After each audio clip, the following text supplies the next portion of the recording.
만 모아놓고 말씀을 시작했습니다. 지금 말씀을 보면 이 말씀을 마칠 때 벌써 많은 사람들이 따라와서 앉아서 듣고 있었던 것입니다.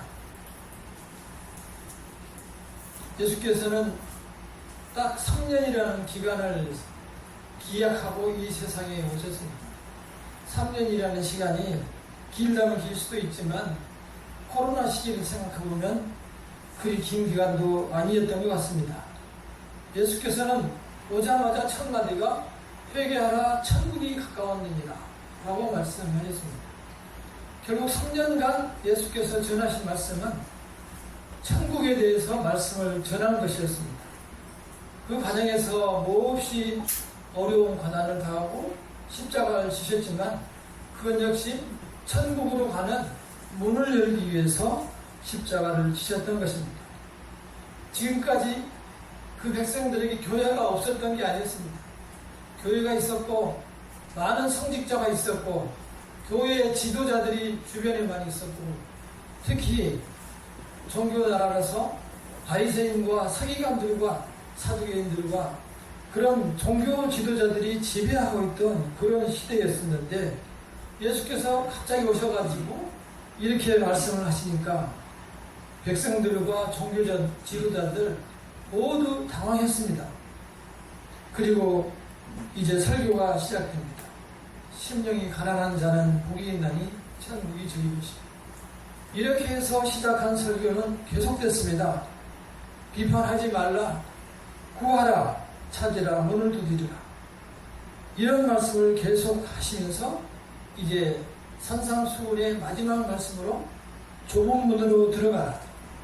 그리고 열매를 보면은 안다. 지혜롭게 집을 지어라. 이렇게 말씀을 해 주셨습니다. 산상수훈의 마지막 말씀이 무슨 은혜를 주시는지 함께 생각해 보도록 하겠습니다. 먼저 13절에서 좁은 문으로 들어가라. 좁은 문으로 들어가라고 했습니다. 요즘 사람들은 가급적 좁은 문 들어가기 싫어하고 꽃길만 걸어가기를 좋아하고 돈 세다 잠들게 하소서 하는 것처럼 정말 풍부한 세상에서 살아가고 싶어 하는데 좁은 문으로 들어가라고 합니다. 그렇다면 이 좁은 문은 어떤 것을 얘기할까요? 천국에도 이렇게 문이 있는데 천국에 들어가는 문은 아주 좁고 또 지옥으로 가는 문은 아주 넓고 이렇게 되는 것으로 우리 상상 속에 떠오릅니다. 우리가 육신을 가지고 있기 때문에 그러한 상상을 하게 됩니다. 저도 처음에는 그 문이 참 좁아서 한 줄로 서서 쭉 따라가야 되는구나 이렇게 생각했었습니다. 근데 그 문으로 가기까지는 무엇이 있죠? 길이 있습니다. 그 길이 어떤 길일까요? 예수께서 말씀하셨습니다. 내가 곧 길이요 생명이니 나로 말미암지 않고는 아버지께로 올 자가 없느니라 라고 했습니다. 천국 문으로 가는 그 길을 예수님 자신이라고 말씀하셨습니다. 이 말씀은 우리가 예수님의 십자가를 통과하지 않고는 누구도 천국으로 갈 수 없다는 사실을 말씀해주고 있는 것입니다. 어떠한 방법으로도 어떠한 영한 사람으로도 천국에 갈 수 있는 방법이 없습니다. 오직 예수를 통해서만 천국에 갈 수 있는 것입니다. 그 길이 좁고 협착하다는 것입니다. 주변에 보면은 많은 사람들이 예수님이 아는 길을 통해서 천국에 간다고 하면서 찾아다니고 용한 길로 빠른 길로 가려고 홍보하고 안내하고 유도하는 사람들이 정말 많습니다. 그러나 그 길은 멸망의 길입니다. 오직 예수로 통하여 가는 길만이 생명의 길입니다. 멸망으로 가는 일은 어떻다고 했습니까? 그 길이 넓고 크고 그래서 찾는 이가 많다는 것입니다. 우리는 지금 좁은 길로 가고 있는 것입니다. 좁은 길로 가면은 생명의 길로 가고 넓은 길로 다른 사람들이 다 가는 길로 가면 멸망의 길로 가는 것입니다. 그러니까 우리가 힘든 이 길을 잘 참고 견디고 건너서 주님께로 나아가야 합니다. 그 좁고 힘든 길을 우리에게 이제 가라고 안내하셨습니다. 그렇게 가는 중에 우리가 정말 깨달아야 할 것은 이 길의 선택의 문제입니다. 나중에 결국은 하나님께서 하시겠지만 평생 우리가 살아가는 그 길은 우리가 선택해서 가게 됩니다. 그래서 가다 보면 쓰러지고 넘어가기도 하고 남의 도움을 받기도 하고 또 내가 도움을 주기도 하면서 세상을 살아갑니다. 그러나 그 과정 중에서 어떠한 형태를 갖든 결국 내가 선택해서 내 발로 걸어가는 길입니다. 그 끝은 가봐야 합니다. 우리가 좁은 길을 걸었다면 생명의 길을 갈 것이고 많은 사람들이 가는 길을 갔다면 예수님을 통하지 않는 길을 선택해서 갔다면 멸망의 길에 도착할 것입니다. 좁은 길을 지나간 끝에 가면 무엇이 있습니까? 좁은 길 끝에 가면 문이 있죠. 문이 있습니다. 요한복음 10장 7절과 9절을 제가 읽어드리겠습니다. 요한복음 10장 7절. 그러므로 예수께서 이르시되 내가 진실로 진실로 너희에게 말하노니 나는 양의 문이라. 예수께서 양의 문이라고 말씀하셨습니다. 그래서 우리는 예수님을 향하여 나아가야 우리는 양이기 때문에 예수님을 통과하는 것입니다. 그래서 예수께서 우리의 문이 되어 주시는 겁니다. 7장 9절에 내가 문이니 누구든지 나로 말미암아 들어가면 구원을 받고 또는 들어가며 나오며 꼴을 얻으리라. 예수님을 통해서 들어가면 구원을 얻을 뿐만이 아니라 거기에 들어가 보면 푸른 초장을 준비되어 있다는 사실을 발견하게 된다는 것입니다. 따라서 우리는 그러한 소망으로 살아가야 합니다. 이러한 설교는 지금 같이 듣고 있는 바리새인과 서기관들과 정말 다른 내용이었습니다. 그 사람들은 오로지 율법만 강조했습니다. 형식적인 신앙을 강조했습니다. 그들과 이 내용 때문에 무리들은 놀랄 수밖에 없었던 것입니다. 이 자리에 앉아있는 우리에게 은혜가 되는 것은 성령께서 나의 영안을 열어주셔야 이 말씀을 깨닫게 되고 이 말씀에 감면하게 되는 것입니다. 결코 그 길을 성령의 역사 없이는 찾을 수가 없고 성령의 역사가 없이는 따라갈 수가 없고 성령의 역사 없이는 발견할 수도 초장을 누릴 수도 없습니다. 우리가 천국의 영안을 열었을 때 천국의 비밀을 발견하고 천국의 소망으로 이 세상을 살아갈 수 있는 것입니다. 우리가 가는 길이 우리의 욕망 때문에 힘든 그러한 좁은 길이 아니라면 우리가 진정 이 길이 힘들더라도 따라가야 할 것입니다. 우리가 예비된 축복을 향하여 승리하는 그 삶을 살아가시기를 간절히 기원합니다. 아멘. 두 번째로 열매를 보면 알리라 라고 했습니다. 물론 그렇습니다. 좋은 나무는 좋은 열매를 맺고 나쁜 나무는 나쁜 열매를 맺는 것이 하나님의 이치입니다. 세상의 이치이기도 합니다. 열매로 나무를 알 수 있습니다. 좋은 나무는 여기에서 무화과 나무와 포도나무로 비유하고 있고 나쁜 나무는 어묵길을 가리키고 있습니다. 무화과 나무는 이스라엘을 상징하고 포도나무는 예수님을 말씀합니다. 내가 참 포도나무요 너희는 가지니 라고 말씀하셨습니다. 참 포도나무인 예수께 잘 붙어있는 가지는 풍성한 열매를 맺을 것이고 그렇지 못한 가지는 어떻게 된다고 하겠습니까? 우리가 보시는 마태복음 7장 19절을 함께 읽어보도록 하겠습니다. 마태복음 7장 19절입니다.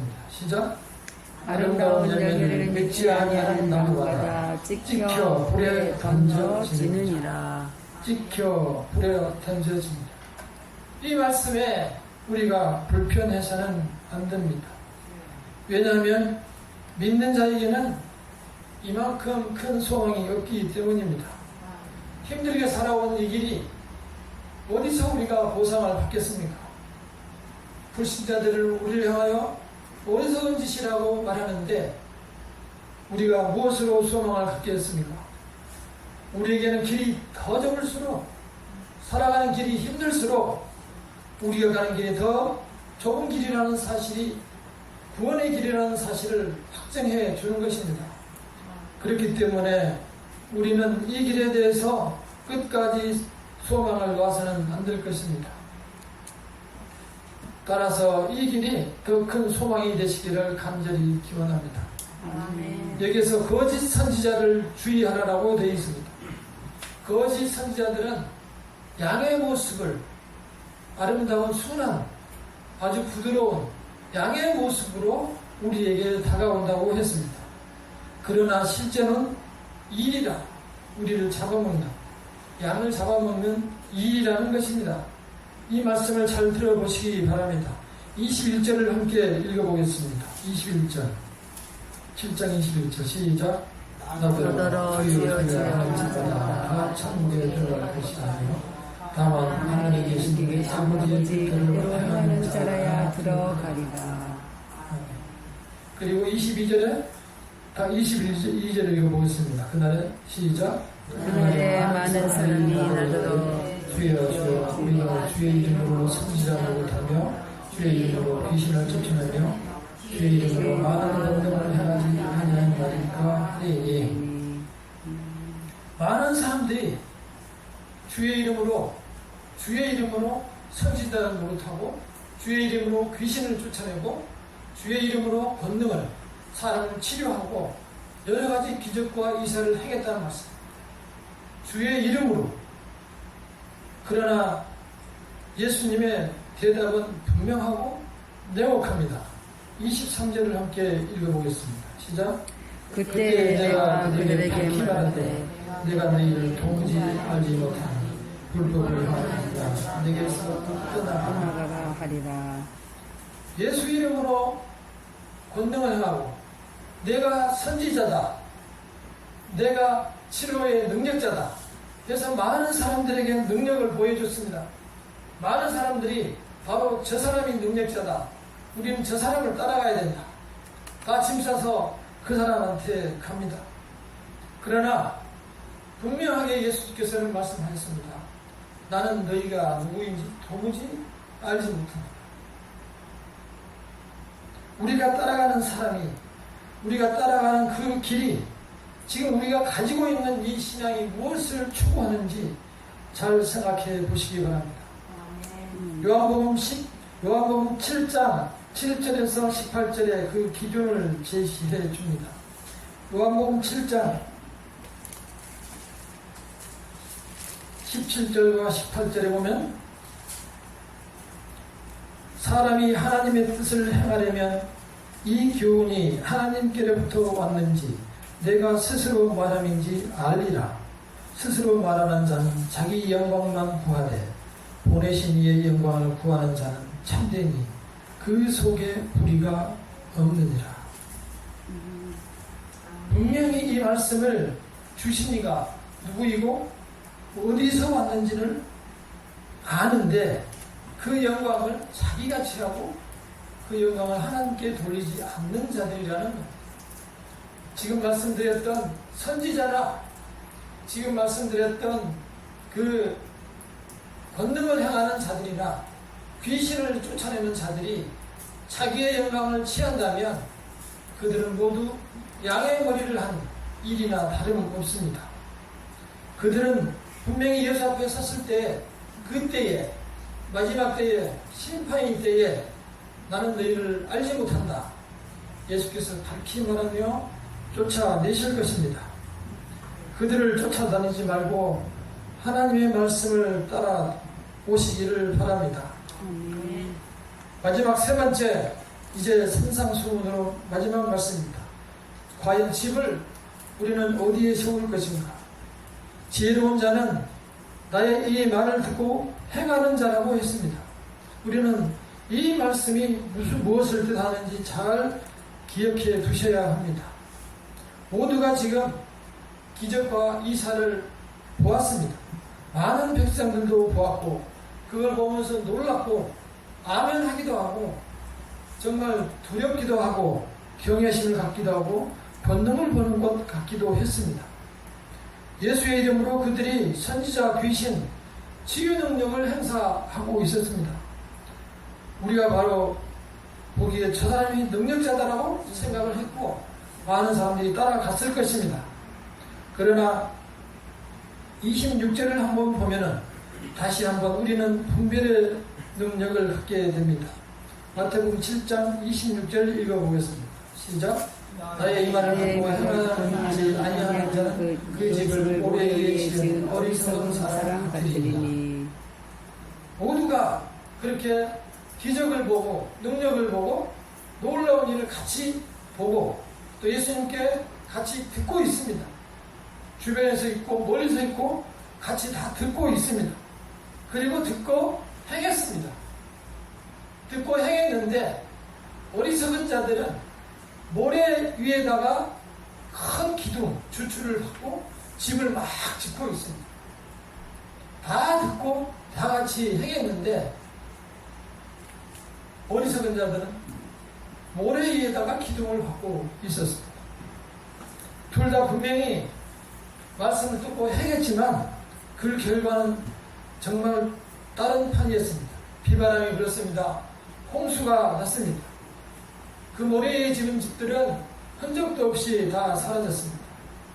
예수께서 산에서 마지막 설교하실 때 이 말씀을 주신 것은 여기에 포인트가 있기 때문입니다.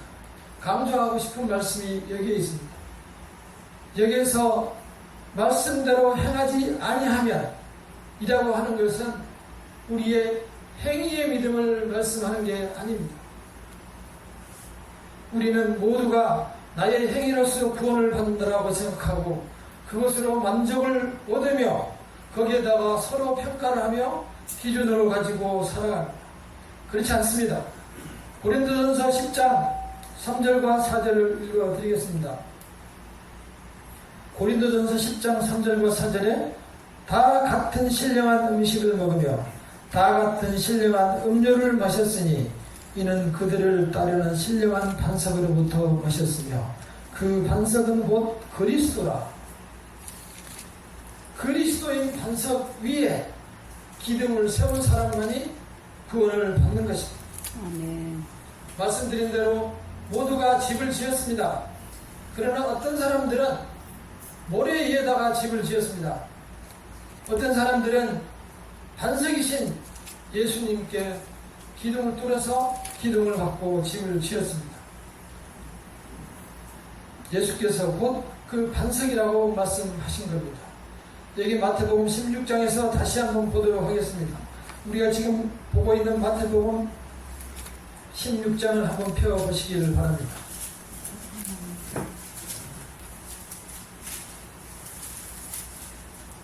마태복음 16장 18절에서 19절을 함께 읽겠습니다. 마태복음 16장 18절, 18, 19절, 16장 18, 19절. 시작.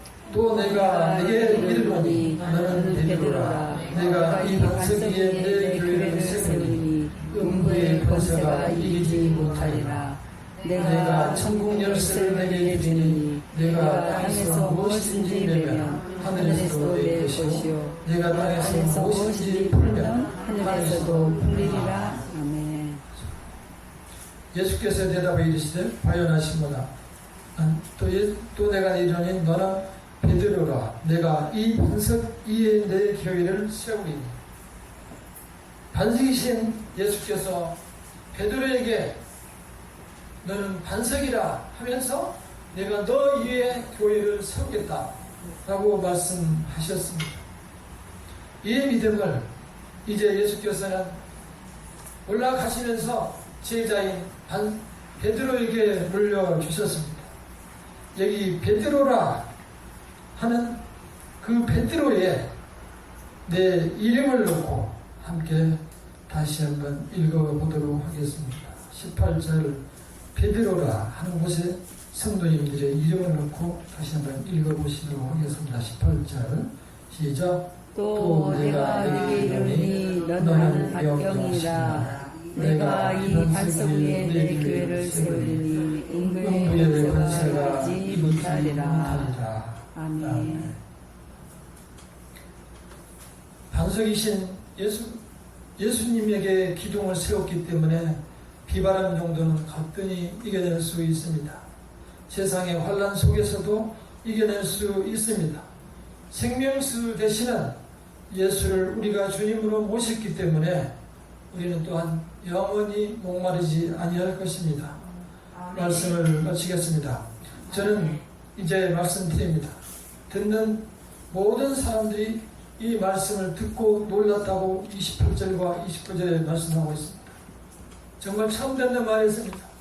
아, 놀랍다. 신선하다. 저 사람은 누구지? 서기관들도 정말 궁금해지기 시작했습니다. 정말 뭔가 권위 있는 사람 같다. 우리도 역시 이 말씀을 그렇게 받아들이고 있어야 합니다.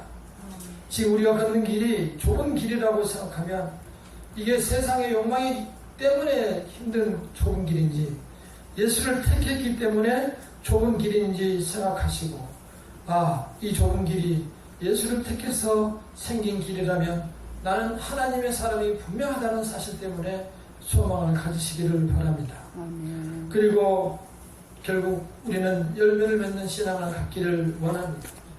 열매를 맺는 신앙이라는 것은 열매가 우선이 아니고 열매를 주는 마음입니다. 사랑하는 남자가 있다고 봅시다. 사랑하는 남자 애인이 있는데 생일날 꽃을 선물합니다. 그런데 그 꽃이 너무 적은 것이었습니다. 그러니까 상대방 애인이 하는 말이 오빠 내 사랑이 이것뿐이 안 돼?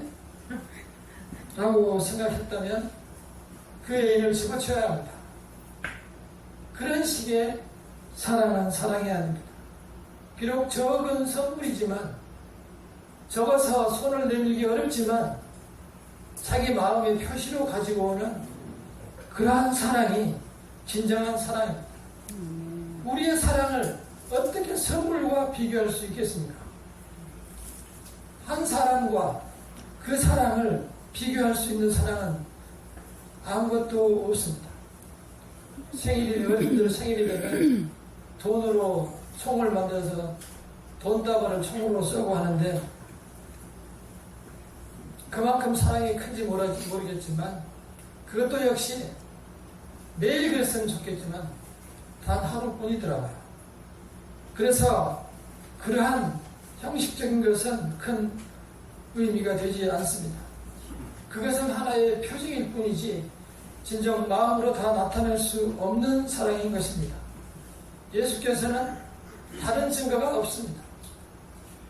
오로지 십자가를 통해서 그대로 다 보여주셨습니다. 우리는 오로지 거기에 나의 기둥을 세워야만 살아날 수 있습니다. 우리가 11조를 드리고 예배를 드리고 수요 예배를 드려서 우리가 구원을 받는 것이 아니고 예수께서 이미 구원을 이루어 주셨기 때문에 그 은혜를 우리에게 주셨기 때문에 우리가 평안을 누리고 살아갈 수 있는 것입니다. 네. 멀리에서 또 몸이 불편할 때도 교회를 찾는 것은 우리가 하나님과 예수님을 믿기 때문에 찾는 것이지 그 무엇 때문에 찾는 것이 아닌 것입니다. 언젠가 한번 아들이 저에게 제가 하도 귀찮게 하니까 그냥 아들인 이대로 사랑해 줄 수 없겠냐고 하길래 제가 안 돼요 그랬어요. 마음에 안 들기 때문에요. 그렇지만 그렇다고 해서 아들이 안 되는 것은 아니죠. 아들은 아들이고 역시 여전히 더 사랑하게 되고 더 아픈 마음이 있는 것이고, 그래서 저는 더 회개의 길을 걷게 되는 것입니다. 그 심정을 성경에서는 탕자를 기다리는 아버지로 비교했죠. 재산을 싹 싸들고 나와서 다 써버린 그 아들을 매일 기다리는 그 부모의 심정으로 표시를 했습니다. 그 예를 드신 분이 바로 예수님이십니다. 그 심정으로 예수께서는 우리를 사랑하시는데, 오늘 우리가 지난 시간 성경 통독을 할 때 지금 132번째까지 했나요? 거기에 보면은 에스겔서 나오는데, 거기 에스겔서의 내용에 보면은 정말 구구절절히 가슴 아픈 내용이 나옵니다. 그때는 예수께서 오시기 전이고 하나님께서 백성을 직접 선지자를 통해서 인도하시는 때입니다. 에스겔 선지자를 통해서 정말 곧 멸망을 당한다, 너희들은 곧 멸망을 당한다고 해서 이미 바벨론이라는 땅에 다 포로로 끌려간 상태입니다. 우리가 잘 아는 저희 시대 때에 유명한 그 노래가 하나 있습니다. 팝송. 다들 일어나서 밥 먹어 하는 팝송이 있는데, 그게 영어이기 때문에 원문은 By the live of the Babylon, By the live of the Babylon이라는 그 노래입니다. 그 노래는 가수 이름은 잘 생각이 안 나는데 흑인들 가수 그룹이 부르는데, 그 노래가 사실은 굉장히 슬픈 노래입니다. 포로가 된 이스라엘 백성들이 바벨론에 있는 그발 강가에서 고향을 생각하며 부르는 노래입니다. 그 노래를 부르고 싶어서 부른 것도 아니고, 그 바벨론이라는 나라에서 그 공무원들이, 자기를 통제하는 사람들이 너희들 이리 와서 노래 좀 불러봐 라고 하니까 불렀던 노래가 By the live of the Bible. 그 노래인데 우리는 디스코텍 같은 데서 그 노래를 많이 불렀죠. 그 내용들이 보면 에스겔 1장부터 5장까지 그 내용을 보면은 비록 짧지만 그 내용을 구구절절히 하나님의 마음을 써놨습니다. 이 백성들은 목이 곧은 백성이고 패역한 백성이고 나를 그렇게 떠나오고 싶어 한다. 그러나 경고해라. 곧 마지막 때가 온다라고 날짜까지 정해서 말씀해 주고 있습니다. 우리는 그렇게 하나님을 떠나고 싶어하고 하나님을 믿기 싫어하는 그러한 백성들을 잘 기억하시기 바랍니다. 그들이 누구입니까? 하나님께서 선택한 백성들입니다. 그럼에도 불구하고 하나님을 어떻게 하든지 떠나려고, 그리고 타국의 속국의 노예로 되어 있는 상태에서도 신을 섬기고 미신을 섬기고 하나님께 고개를 숙이지 않고 회개하지 않는 그 백성들을 향하여 주신 말씀입니다. 우리 성도님들께서는 어디에 기둥을 받고 계십니까? 모래 위에 박았습니까? 반석 위에 기둥을 심었습니까? 모래 위에 반석을 심으면은, 모래 위에 기둥을 심으면 비바람이 들고 홍수가 나면 모두 써내려갈 것이고, 예수 그리스도께 기둥을 받고 잠을 자고 나면 언제 무슨 일이 있었는지 밤새 편안히 잠을 잘 수 있을 것입니다. 아멘. 우리가 죽은 듯이 잠을 잘 수 있으려면 예수께 온전히 나의 인생을 맡기는 삶이 되어야 하는 것입니다. 아멘. 다 같이 기도하겠습니다. 이 시간 기도할 때에 주 안에서 이 세상을 즐기게 하여 주시옵소서. 좁은 문을 즐기게 하여 주시옵소서. 열매 맺는 신앙이 되게 하여 주시옵소서. 그래서 주님으로부터 사랑받게 하시옵소서. 반석 위에 기둥을 세우게 하여 주시옵소서. 다 같이 기도하도록 하겠습니다. 기도하겠습니다.